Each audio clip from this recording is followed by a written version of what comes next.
এই একটা হাদিস কি যথেষ্ট না? হাদিসে রাবি আলী রাদিয়াল্লাহু আনহু তিনি বলছেন, যখন এই আমলগুলো সমাজে বেশি বেশি চালু হয়ে যাবে তখন কি হবে? নবী সাল্লাল্লাহু আলাইহি ওয়াসাল্লাম বলছেন যে তখন জমিনের মধ্যে আল্লাহর পক্ষ থেকে গজব আসবে। কি কি? 1 নাম্বার, প্রবল ঘূর্ণিঝড়, জলোচ্ছ্বাস। 2, আগুনও বর্ষণ হতে পারে, হাদিসে আসছে। 3, ভূমিকম্প হবে বেশি বেশি। 4, মানুষের আকৃতি পরিবর্তন হবে, মানুষের আকৃতি পরিবর্তন হয়ে যাচ্ছে। হাদিসটা খুব ভালো করে শুনুন। রাসূলুল্লাহ সাল্লাল্লাহু আলাইহি ওয়াসাল্লাম বলেছেন, যখন আমার উম্মত এই 15টা পাপে লিপ্ত হবে, এই 15টা পাপে লিপ্ত হবে, তখন তাদের উপর আল্লাহর পক্ষ থেকে আযাব এবং গজব আসতে শুরু করবে। 1 নাম্বার পাপ যখন এই উম্মতের মানুষ করবে, 1, যখন তারা গনিমতের মালকে ব্যক্তিগত সম্পদ মনে করবে। গনিমতের মাল বোঝেন? রাষ্ট্রীয় সম্পদ, পাবলিক প্রপার্টি। এটাকে যখন মানুষ ব্যক্তিগত সম্পদ মনে করে ব্যবহার করা শুরু করে, এটা কি মিল পাওয়া যায়? আচ্ছা। 2 নাম্বার, যখন কারো কাছে আমানত রাখা হবে, আমানত, এবং সে এটাকে ব্যক্তিগত সম্পদ মনে করবে। বুঝতে পারছেন?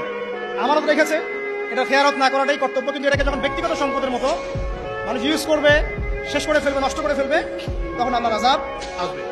3, যখন মানুষ যাকাত আদায় করাটাকে জরিমানা মনে করবে, যাকাত দিতে চাইবে না, যাকাতটাকে জরিমানা মনে করবে। কি সমস্যা, কি বার্ডেন, যাকাত আবার দেওয়া লাগে কেন? আমরা তো ট্যাক্স দেই। যাকাতকে মানুষ জরিমানা মনে করবে। 4 নাম্বার, যখন স্বামী, সমাজের স্বামী যারা আছে, এরা স্ত্রীদের আঁচল ধরে থাকবে। বুঝতে পারছেন? স্বামী স্ত্রীর আঁচল ধরে থাকবে, মানে স্ত্রীর অনুগত, স্ত্রী যা বলবে তাই। 5 নাম্বার, যখন সন্তান মায়ের অবাধ্য হয়ে স্ত্রীর খেদমত করা শুরু করবে, যখন সন্তান মাকে দেখবে না, স্ত্রীকে দেখবে। আচ্ছা। 6 নাম্বার, যখন বাবার পরিবর্তে, পিতা, বাবার পরিবর্তে মানুষ বন্ধুদেরকে সম্মান করা শুরু করবে। সুবহানাল্লাহ। এরপরে আসেন 7, যখন সমাজের নিকৃষ্ট মানুষদেরকে নেতৃত্ব দেওয়া হবে।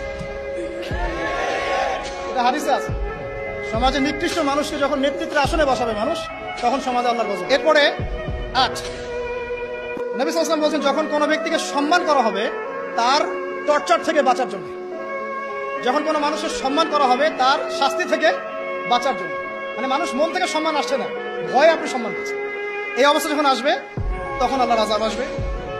তারপরে 9, যখন মসজিদের মধ্যে, দেখবেন অনেক মসজিদ আছে বাংলাদেশে, মসজিদের মধ্যে হট্টগোল বেড়ে যাবে, মসজিদের মধ্যে হট্টগোল বেড়ে যাবে, আর মসজিদগুলো হবে চাকচিক্যময়, হেদায়েত উঠে যাবে। 11, যখন পুরুষেরা রেশমি কাপড় পরবে, পুরুষেরা সিল্কের রেশমি কাপড় পরবে,